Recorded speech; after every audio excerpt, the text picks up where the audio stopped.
Hi guys and welcome back to AKA Mama. So today I'd set out to speak about one topic, but there's a documentary I was listening to in the car, and today I'm going to be speaking about why some people don't like Christmas. Okay, so for those people that don't like Christmas, this is like a no-brainer. But for people like me that absolutely love any reason to celebrate, any reason to bring loved ones together, whether family or friends, it was quite a somewhat novel topic. So I was listening to this documentary and I was actually on the way from visiting a friend of mine, and it was our last time seeing each other this year. And they're talking about how stressful Christmas is for so many people. There's psychologists researching on it, there's people looking into it, and I was like, this is so interesting. And I feel like it's not spoken about often enough, especially because I didn't consciously have it on my radar. And something that actually happened to me last Friday was I met up with a group of friends, and we know that we have a friend that doesn't like Christmas. She doesn't like all the celebrations, all the hoo-ha around it.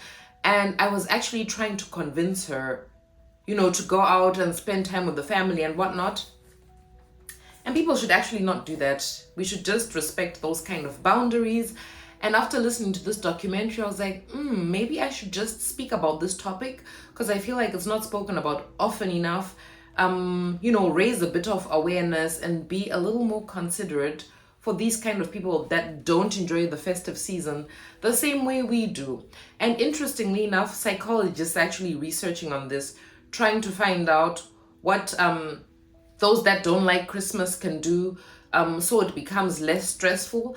And one of the things that they mentioned in the documentary was if you're beginning to feel overwhelmed and stressed out by all these, year-end get-togethers, you have work commitments, you have personal commitments with your friends, and then there's also the commitments with family, extended family.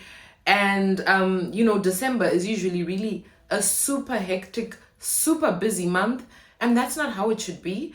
And one of the things that the psychologist recommended was when you're now feeling overwhelmed and there's a suggestion for let's do something, they said ask yourself if what you're doing absolutely has to be done in the month of December, or is it something you can postpone to January when things have calmed down a little bit.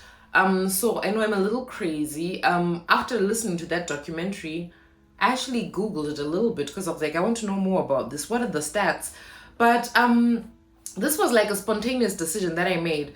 So I didn't deep dive into it. But like in the UK, they say 1 in every 7 people don't like Christmas. That's like, I find that's quite a high number. However, to get back to like what I actually wanted to speak about today, specifically addressing people like me that try to encourage others do something for Christmas.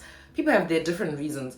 So for some people, Christmas is a season where they think of their loved ones that they lost, that are no longer here. So people are very sentimental and very sad about it because whoever it is that is no longer in your life, if they were a big part of your Christmas celebrations, then they're not there. And then people just prefer not to go all out, with the Christmas festivities, which is a valid point. I think everybody should be in a position to decide that by themselves. And then for others, which is something that was also addressed in this documentary, they say that just this existing pressure from society, it's December, it's the Christmas season, there's this expectation to just be happy, to be positive, to have a good time. And some people are just not in that space. For others, they have financial challenges. Others have mental health illnesses. And some, it's a combination. And then additionally, there's this pressure of getting the perfect gifts. We should be a bit sensitive to those around us, so that if they're feeling that way, they can either express it or they don't feel the pressure. One thing that my friends and I used to do, which we did not do this year for the first time, well, not for the first time, but we did it for many years. In German, it's called Schrottwichtel. I'll have to later look up what the term is. And Schrottwichtel, well, Schrott is waste. Basically, you can look for something in your house that you don't need, you don't want anymore, that you're going to throw away. Instead of throwing it away, you wrap it up, and it's like Secret Santa with stuff. It's not targeted towards a certain person. So if I have a casserole dish that I no longer like and I wanted to get rid of it, that's a perfect opportunity to wrap it up. And interestingly enough, in many cases, like the gifts that we each got, we really like them. It's like, oh my gosh, I've been meaning to buy this, I just never got it.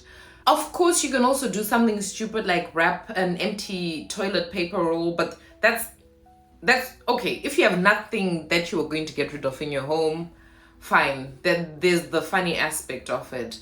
But those are just a few points to consider to ease the pressure of those around us.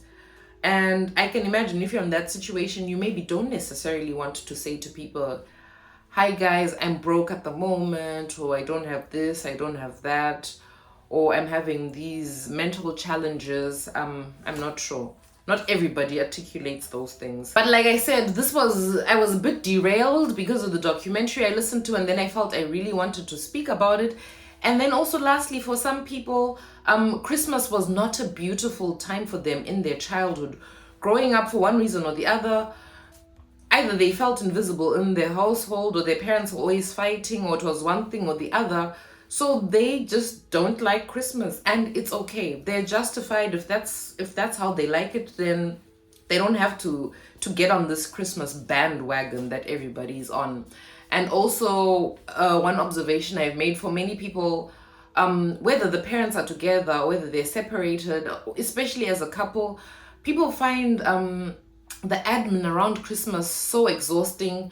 You sometimes have, you have a couple where both parents are like, it's very important to me to see all my children on Christmas Day. So now people go to one family for breakfast or brunch, and then they go to the other family for dinner. And then there's the cousin, and then there's the this. Or if the parents are separated, they go on one day to one parent, the other day to the other parent. And Christmas has become a little hectic that some people are beginning to disengage. So if you have the responsibility of planning, of coming up, with whatever plans for Christmas, I think we should all just be considerate, either of the children or whoever it is that is involved in the equation, family, friends, to try and make December less hectic, less stressful. For me this year, this has been the most chilled December that I've had so far. I've participated in what I could participate in, and what I could not, what I didn't want to participate in, I haven't. And life goes on.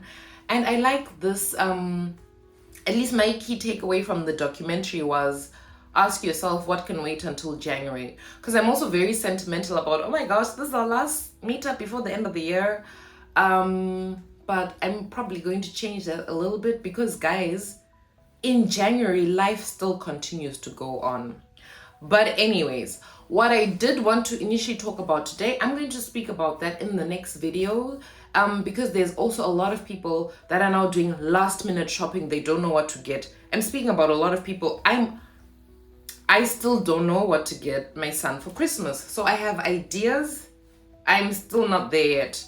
But to tie up with what I was speaking about earlier, in my next video, I'm going to be highlighting 20 toddler gifts under 20 euros.